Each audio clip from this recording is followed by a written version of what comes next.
es el presidente de la Confederación Nacional Clasista, la CAS.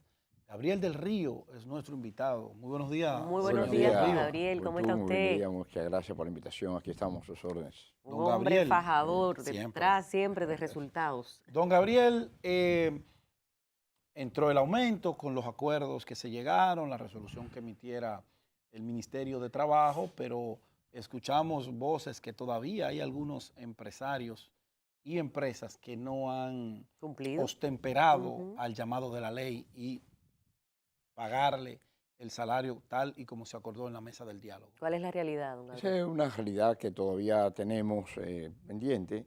Hay algunas empresas que son microempresas, algunas de ellas, que no han acogido a las decisiones del Comité Nacional de Salario, pero esas son una minoría. La gran mayoría de las empresas han cumplido y en ese orden de ideas nosotros estamos haciendo una evaluación porque muchos trabajadores no se atreven a denunciar la situación por temor que lo despidan de su empresa y nosotros estamos recogiendo algunos datos para que el Ministerio de Trabajo, que es el que tiene la obligación de hacer cumplir la ley a través de sus inspectores, pueda cumplirla y pueda lograr resolver este problema de algunas empresas renuentes al pago.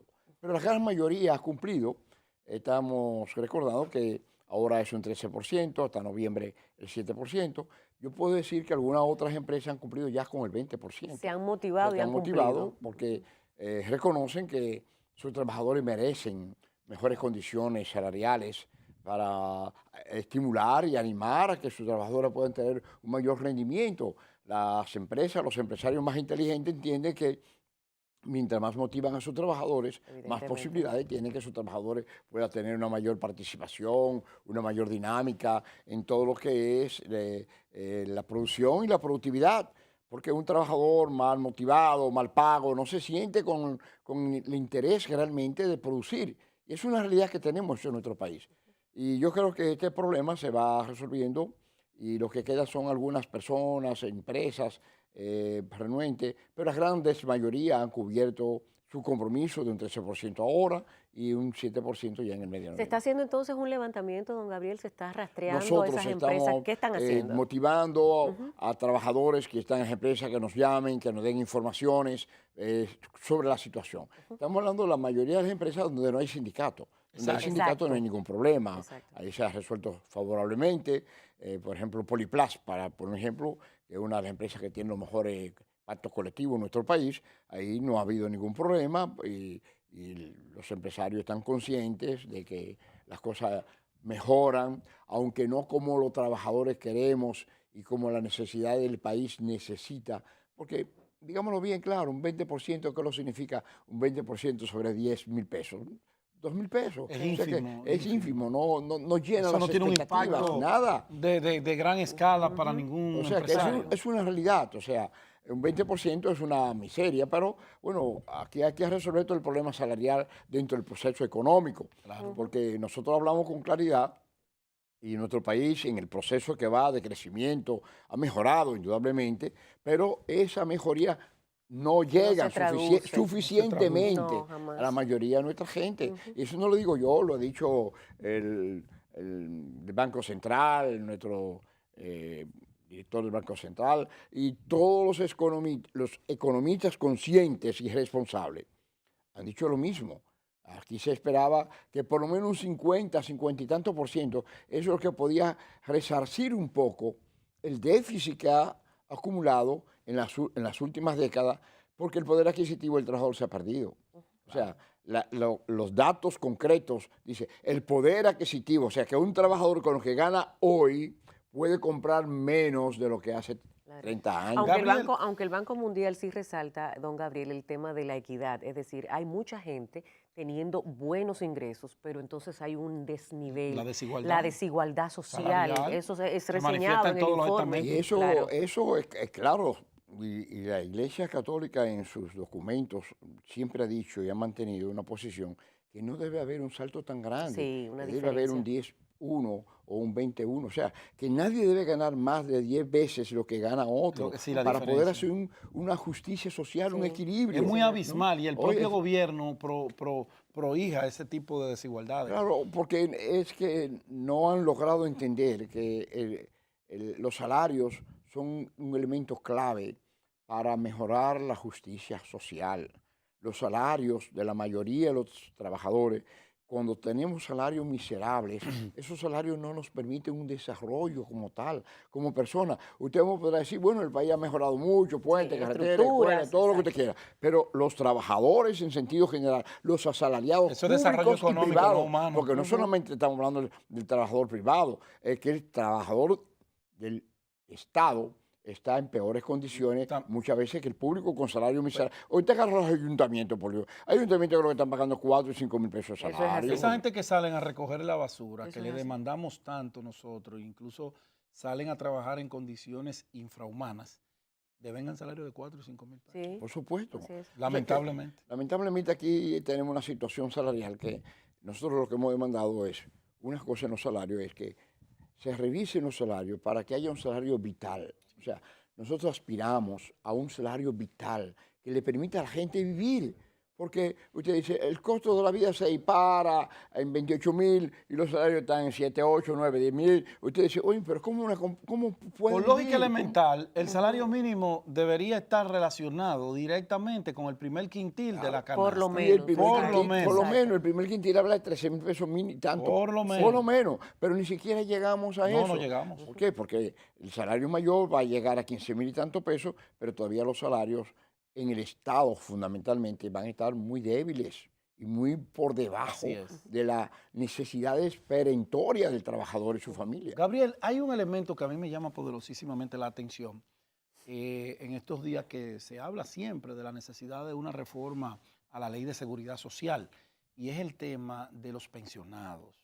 No es justo en una sociedad que hablamos de que queremos igualdad, que queremos el desarrollo, que apostamos por el derecho individual de las personas, que una persona que haya laborado 30, 40 años para el Estado, lo ponen en pensión y en la etapa de su vida donde más necesita de la protección social de salud, medicamentos, alimentación, todo, le quitan el seguro de vida.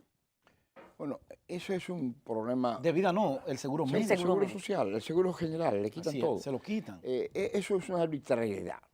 Eso es algo inconcebible realmente. Es algo que uno no logra entender. En la nueva ley eso hay que resolverlo definitivamente. Pero no es solamente que le quitan la salud, que es un punto. El derecho a la salud, es un punto que no tiene ni siquiera que discutirse. Eso sale de toda la lógica, de todo sentido social, de todo sentido humano. Pero el otro problema en los salarios es grave. El salario, por ejemplo, que se está dando en el Seguro Social, por ejemplo, que las pensiones que se están dando en el Seguro Social son pensiones que llegan a 5.100 pesos. O sea, cuando nosotros estamos hablando de que un pensionado del Seguro Social, después de pasar toda su vida trabajando, está ganando 5.100 pesos y el costo de la vida se aumenta y no hay dentro del sistema salarial, que es lo que prevemos en la ley, que haya una indexación, que las pensiones se vayan indexando automáticamente en función del costo de vida. Pero no es así. Eso sería lo justo. Y lo lógico para todo el proceso económico y la movilidad económica, porque los pensionados son un sector de mucha importancia, pero cuando un pensionado no puede comprar medicamentos, no tiene salud, óyeme, es una desgracia. La misma inestabilidad de la moneda dominicana obliga a que esa indexación esté contemplada en una ley. Porque, vuelvo y le digo, me pasó recientemente con mi madre, que tuvo un cuadro de salud y la llevamos a la clínica. Oh, sorpresa, mamá laboraba para una institución y ya su pensión fue aprobada, 84 años tiene doña Noelia. No había seguro médico. Yo, ¿pero qué es esto? O sea, yo tenía mis dudas, pero lo pude contactar porque me pasó. Y digo yo, ok, pero doña Noelia me tiene a mí, tiene 10 hijos más que podemos resolver esta situación. Claro. ¿Y los que no tienen? ¿Y los que no tienen? ¿Qué pasa con ellos? Es una gran mayoría. Claro. Pues yo no necesito seguro, pues yo no me enfermo, gracias a Dios. Pero mi mamá lo necesita a diario. No, pero tú necesitas un seguro. Pero por ejemplo. Por ejemplo, está bien, pero todos necesitamos estar asegurados porque uno lo pagamos. Claro. Por ejemplo, nosotros hemos hecho un gran esfuerzo en Amusol, la Mutual, para los trabajadores independientes, caso tuyo y otros, que no entran, no tienen forma de accesar a la seguridad social, y nosotros hemos creado una Mutual para hacer posible que los trabajadores de economía informal, los trabajadores profesionales liberales ingresen al régimen de la seguridad social. Las domésticas, los choferes del concho. Tenemos más de 2.300 domésticas que están recibiendo pensión, salud y posibilidad, y todo lo que es riesgos laborales. Porque el gobierno dio un decreto muy interesante, creo que son 50.000 domésticas que la incluyó en la SENASA, en la salud, pero no tienen pensiones, no tienen riesgos laborales, y una de las cosas más importantes para una trabajadora doméstica es el riesgo laboral. Don Gabriel, y esos jóvenes que trabajan en los supermercados, que no devengan un sueldo formal y que a los 3 meses lo cancelan. No lo cancelan porque nunca lo nombraron. Bueno, lo sacan, lo maltratan para que no generen derechos. ¿Qué se puede hacer al respecto, don Gabriel? El Ministerio de Trabajo tiene que actuar duramente, porque ellos entran dentro del marco de la ley, digámoslo así. Los contratan por 3 meses o los contratan porque tienen derecho por el hecho de ser, aunque no ganen salario, están contratados, están trabajando. Exactamente, y le están dando un servicio. Hay una responsabilidad social. Pero sin embargo, lo sacan a los 3 meses, algunos vuelven y lo contratan y otros lo dejan fuera, y eso es una injusticia. Pero ellos no lo contratan, ellos le dan la oportunidad de estar ahí porque ellos no le pagan. Pero representan un establecimiento verbal, pero es un contrato que genera derechos. Y tú sabes lo único que se llevan esos muchachos para su casa, la propina, lo que tú le das. Que ahora aquí hay una modalidad, es que lo que le corresponde a los empresarios pagar por el servicio que tienen que brindarnos a nosotros para que acudamos a sus establecimientos, lo estamos pagando nosotros. Señor. Los parqueos lo pagamos nosotros. Esos muchachos del supermercado lo pagamos nosotros. Los parqueadores se lo pagamos nosotros. Oye, así no se puede. Mire, don Gabriel, no nos podemos ir. Ya el coordinador nos está haciendo así. La OIT, díganos al respecto de la OIT. Como ustedes conocen, es la Organización Internacional del Trabajo. Cada año se celebra una conferencia internacional. O sea que la OIT tiene su asamblea, digámoslo en orden sindical, su asamblea general cada año, que es la conferencia internacional. Se hacen elecciones cada 3 años para la directiva de la OIT. Es el único organismo de las Naciones Unidas que es tripartito, el único. Todos conocemos que las Naciones Unidas tiene una cantidad de organismos como la FAO, la UNESCO, etcétera, y ninguno son tripartitos. La OIT se creó ya en el año 1919 dentro del Tratado de Versalles, que concluyó con la Primera Guerra Mundial. Y a partir del año 19, la OIT ha venido trabajando duramente para la justicia social.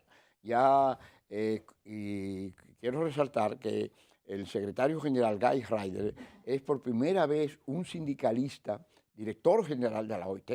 Y eso es sumamente importante, porque en todos estos años del 19 para acá nunca habíamos tenido oportunidad de llevar una persona preocupada del movimiento sindical para que fuera nuestro director general. ¿Dónde es la reunión, la asamblea? La OIT se celebra siempre su reunión en Ginebra, en Suiza, y allí celebramos cada año esa conferencia, pero este año fue muy importante porque este año tratamos sobre los principios de la OIT para defender todo lo que son los derechos de los trabajadores, amén de que se hicieron las elecciones, y en las elecciones de la OIT nosotros por primera vez vamos a tener, en las elecciones de los trabajadores, que se hacen por separado, trabajadores una elección, empleadores y gobierno otra, las elecciones pasadas, la ministra de Trabajo fue electa por primera vez miembro del Consejo de Administración de la OIT. Nosotros tenemos ahora suplente a la compañera Gina de la CENU, y me eligieron a mí también suplente del Consejo de Administración de la OIT. Gina está en segundo lugar, yo estoy en tercer lugar, pero por primera vez vamos a tener 2 personas en el Consejo de Administración de la OIT, claro. Y eso es algo importante que es bueno resaltar, porque tener 2 dominicanos en el Consejo de Administración de la OIT es un privilegio y del sector y un paso de avance importante don Gabriel. Es importante conocer también Washington González, viceministro de Trabajo, estuvo dirigiendo una comisión muy importante de norma. Washington es un gran conocedor de los asuntos laborales. Él es el viceministro de Trabajo. Y fue director general de Trabajo. Director general de Trabajo. Y viceministro ahora de Trabajo. Sí. Y en la OIT dirigió la comisión de norma, que es una comisión donde se discuten todos los procesos que se vienen dando dentro de la OIT, las violaciones a las normas establecidas, y hizo un papel extraordinario. Washington dirigiendo ese, bueno. Fue muy alabado. Recuerda que Washington dirigió el Plan Nacional de Regularización. Claro que sí. Una persona usted sabe, don Gabriel, vamos a tener otro encuentro con don Gabriel para que nos informe. Para que ampliemos más de la OIT. Sí, de la OIT. Y después de esas reuniones, ¿qué sale de ahí? ¿Cuál es el accionar? ¿Cuál es la visión? ¿Cuáles son los proyectos para nuevo año? Y la OIT indudablemente es una estructura extraordinaria, única organismo de las Naciones Unidas que es de carácter tripartito. No participamos en la FAO, ni en la UNESCO, ni en los aspectos económicos. Única estructura, y eso para nosotros tiene importancia porque la OIT verdaderamente hace una labor social extraordinaria, de justicia social, de promover los derechos, derecho a la libertad sindical, que es un derecho fundamental, y esa estructura nos merece a nosotros el mayor respeto, porque indudablemente se preocupa por los más pobres y los más necesitados del mundo. Gracias, Gabriel. Don Gabriel, gracias. Usted siempre bienvenido a este programa. Y felicitaciones por esa designación. Gracias a todos ustedes una vez más por el favor de su sintonía. Si Dios así lo quiere, nos juntamos mañana a partir de las 6. Esto es Despierta RD. Adiós, Pedro. Así es. No, hasta pronto. Adiós, porque usted está libre mañana. Estoy libre, pero vuelvo el lunes. Bye, bye. Hasta entonces.